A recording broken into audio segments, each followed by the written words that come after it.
आज से करीब 57 साल पहले एक जासूसी होती है। ये जासूसी थी एक न्यूक्लियर डिवाइस की, जिसका खतरा आज तक बना हुआ है। अगर ये फटा तो लाखों नहीं बल्कि करोड़ों जिंदगियां चली जाएंगी मौत के आगोश में। दरअसल एक न्यूक्लियर डिवाइस गुम है जिसकी अपनी उम्र करीब 88 साल है। लेकिन इस दौरान अगर गलती से ये डिवाइस किसी भी सूरत में ऐसी जगह पहुँच गया जहाँ से उसका रेडिएशन रिसकर बर्फ के पानी से होता हुआ किसी नदी में मिल गया तो यकीन मानिए करोड़ों लोगों की जिंदगी खतरे में पड़ सकती है। तो सवाल ये है कि वो न्यूक्लियर डिवाइस कहाँ है? क्या वो आज भी कहीं दबी हुई है या फिर उसे वहाँ से निकाला जा चुका है और उसका कहीं और इस्तेमाल हो चुका है? असल में इस कहानी की शुरुआत होती है 1965 से, जब अमेरिकी खुफिया एजेंसी CIA ने भारत के पर्वतारोही मोहन सिंह कोहली से संपर्क किया।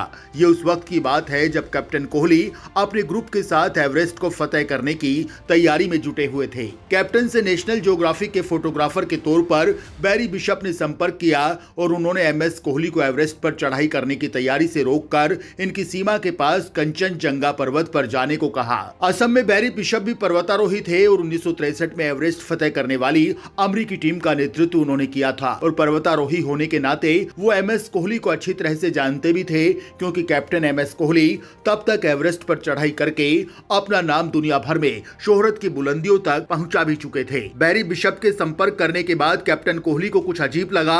उन्होंने उस वक्त के भारतीय खुफिया एजेंसी IB के प्रमुख भोला मलिक को चिट्ठी लिखकर उसके पीछे साजिश होने को लेकर अपनी आशंका भी जाहिर की। मगर MS कोहली नहीं जानते थे कि बैरी बिशप को उनके पास मलिक ने भेजा था। असल में अमेरिकी खुफिया एजेंसी CIA उस वक्त इस बात को लेकर आशंकित थी कि भारत का पड़ोसी चीन न्यूक्लियर परीक्षण करने के बाद परमाणु बमों को विकसित करने लगा था।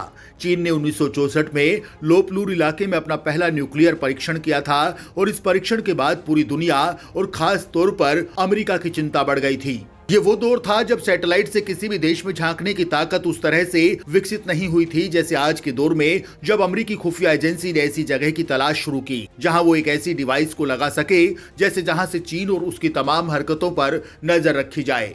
ऐसे में भारत की चोटी कंचनजंगा को इसके लिए सबसे मुफीद पाया गया, क्योंकि भारतीय सीमा में होने के साथ साथ चीन की हद से भी ज्यादा दूर नहीं थी। इसके पीछे की सबसे बड़ी वजह ये थी कि अमेरिका नहीं चाहता था कि किसी ऐसे देश को इस मिशन में शामिल किया जाए जिसके चीन से रिश्ते अच्छे नहीं थे। उसका मिशन फेल हो सकता है। और उस दौर में यानी 1965 में भारत उसकी नजर में इकलौता ऐसा देश था। वजह ये थी कि 2 साल पहले ही भारत और चीन युद्ध में भारत को करारी हार का सामना करना पड़ा और भारत भी इस हार का बदला लेने की फिराक में था।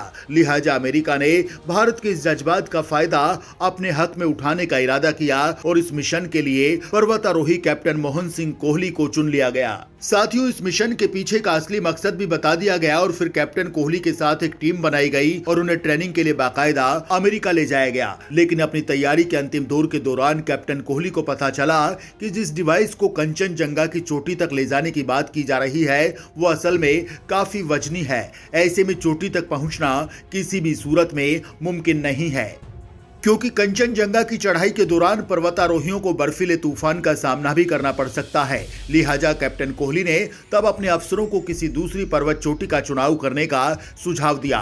फिर काफी रिसर्च की गई और उसके बाद नंदा देवी पर्वत की चोटी को इस काम के लिए सही पाया गया, जहां तक पहुंचना कंचनजंगा के मुकाबले थोड़ा कम मुश्किल था। साथ ही जिस जगह चीन ने परमाणु परीक्षण किया था लोपनूर, और वहां से नंदा देवी चोटी की दूरी महज 800 किलोमीटर के आसपास थी और फिर तय किया गया कि वहीं इस डिवाइस को लगाया जाएगा। इस डिवाइस में यूं तो बहुत सी चीजें थी, लेकिन सबसे अहम चीज थी उस डिवाइस को एनर्जी देने यानी करंट पहुंचाने के लिए थर्मोन्यूक्लियर डिवाइस, जो असल में एक बैटरी थी जिससे जासूसी का वो पूरा सिस्टम चलना था। इसका नाम था स्नैप 19C। इसी बैटरी में ईंधन के तौर पर प्लूटोनियम का इस्तेमाल किया गया था, जिसके पूरे 8 सेल थे और इस मिशन के लिए अलग अलग टीमें थी जिनकी जिम्मेदारी बटी हुई थी। एक टीम वो थी जिसका काम था जासूसी उपकरणों को उठाकर चोटी तक पहुंचाना और दूसरी टीम वो थी जो बाद में जाकर उस सिस्टम को वहां तैनात करे। दोनों टीमों में अमेरिकी पर्वतारोही भी शामिल थे। पहली टीम की अगुवाई कैप्टन कोहली कर रहे थे। कैप्टन कोहली ने अपनी टीम में कुछ शेरपाओं को भी शामिल किया था, क्योंकि शेरपा की बदौलत ही सामान को ढोकर चोटी तक पहुंचाया जाता है। 24 सितंबर को पूरी टीम नंदा देवी के लिए रवाना हो जाती है। 25 दिन लगातार चढ़ाई करने के दौरान अचानक 18 अक्टूबर को पूरा दल बर्फीले तूफान में घिर जाता है। बर्फीले तूफान तूफान की वजह से कैप्टन कूल अपने साथियों को मुसीबत में नहीं फंसे रहना देना चाहते थे। लिहाजा उन्होंने अपने अफसरों के साथ संपर्क करने के बाद मिशन को वहीं अवॉर्ड करने का इरादा किया और इस भारी भरकम सामान को वहीं उसी कैंप में छोड़कर वापस लौटने का फैसला किया।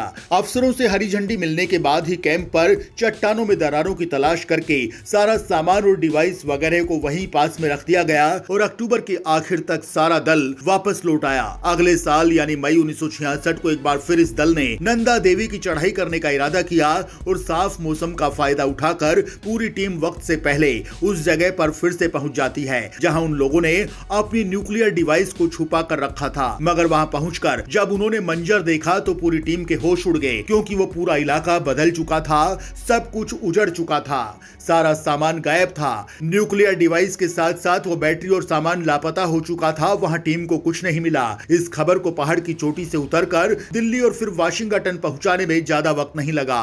तुरंत अमेरिकी प्रशासन हरकत में आ गया। CIA को इस बात की गंभीरता का अंदाजा था कि पहाड़ की चोटी से जो कुछ गायब हुआ है वो असल में कितना नुकसानदायक है। पहली बात ये सामने आई कि अगर वो डिवाइस और उसकी बैटरी बर्फीले तूफान की चपेट में आकर वहां से गायब हो गए और किसी तरह बहती हुई नदी में गिर गए तो तबाही हो जाएगी, क्योंकि वो प्लूटोनियम 235 असल में बहुत भयानक न्यूक्लियर एक्टिव पदार्थ है और उसके रेडिएशन बेहद खतरनाक हैं, जो करोड़ों जिंदगियों को उजाड़ सकता है। ऐसे में जो भी इसकी चपेट में आएगा उसकी जान को खतरा हो जाएगा।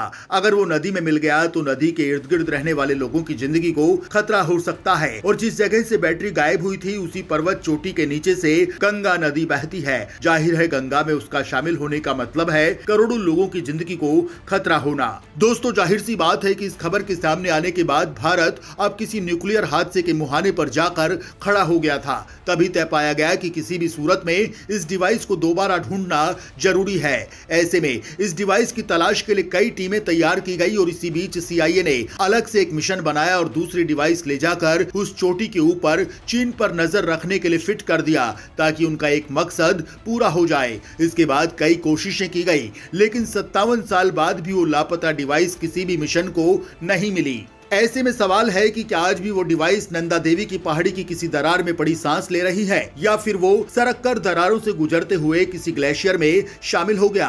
असलियत क्या है? हालांकि इस डिवाइस को लेकर दो कहावतें चलन में है। एक तो ये कि वो न्यूक्लियर डिवाइस अब भी नंदा देवी की बर्फीली चोटियों में ही दफन है, लेकिन दूसरी थ्योरी ज्यादा दिलचस्प मालूम पड़ती है, जिस थ्योरी के मुताबिक उस डिवाइस को पहाड़ों की चोटी में गुम होने के बाद जब अमेरिकी टीम यहाँ से वापस लौट कर गई तो भारत की तरफ से उसका पता लगाने की कोशिश की गई। उस समय इंदिरा गांधी का शासन था और थ्योरी कहती है अगर इस मिशन में भारत कामयाब भी हो गया था और वो तमाम बैटरी वहां से ढूंढ निकाली गई थी, लेकिन उसके बाद इंदिरा गांधी ने उस प्लूटोनियम का इस्तेमाल 1974 में किए गए न्यूक्लियर विस्फोट में कर लिया। हालांकि इस थ्योरी को साबित करने के लिए कोई पुख्ता प्रमाण नहीं है, लिहाजा इसे बस अपवाद के तौर पर देखा जा सकता है। लेकिन एक बात तो तय है, इसकी वजह से आज भी जानकारों की नजर नंदा देवी की उन चोटियों पर लगी हुई है जिसकी तलहटी में कहीं न कहीं तबाही सांस ले रही है। आपको क्या लगता है दोस्तों, उस डिवाइस के साथ क्या हुआ होगा? हमें कोई मेन्यू बताइए। दोस्तों, वीडियो अगर आपको पसंद आई हो तो इसे लाइक शेयर करना ना भूलें और हाँ, हमारे चैनल को भी सब्सक्राइब जरूर कीजिए दोस्तों।